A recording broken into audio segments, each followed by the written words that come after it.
លឹងអូនមើលមុខបងឲ្យច្បាស់បងពេលនេះយើងបែកគ្នាហើយមិនដឹងពេលណាយើងបានជួបគ្នាវិញទេ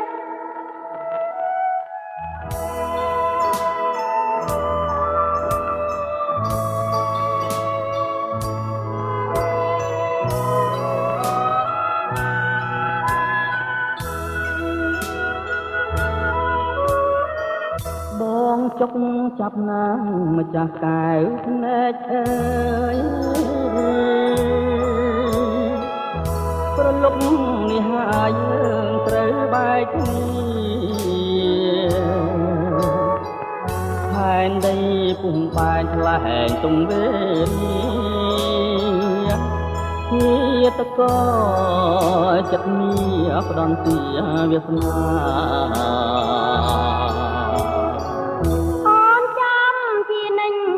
ក្នុងរងដីនឹងដឹងផ្នែកដីអោចវាត្រដួងបាយមួយដុំបងបែងចែកគ្នាបានឡើងហាប់ថាអង្អែលក្បាលស្រីឯជួលត្រនំយើងយំព្រាត់គ្នាស្រវាំងកម្មពីវេលាលោកកៃជាតិនេះបងមិនចង់បែកពីស្រីតែមានអប្រិយប្រឡ័យពុកណាបងសែនអាឡ័យដៃស្រីធ្លាប់ភ្នំបំពេលបីបងក្រមលុកដួងខា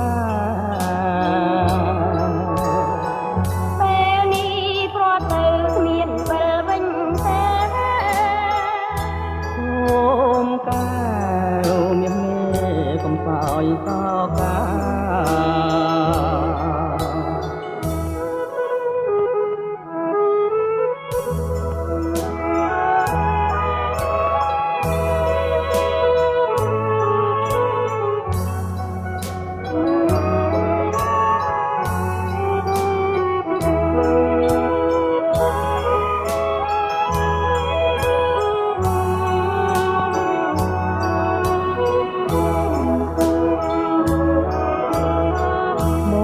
សែនអាឡ័យ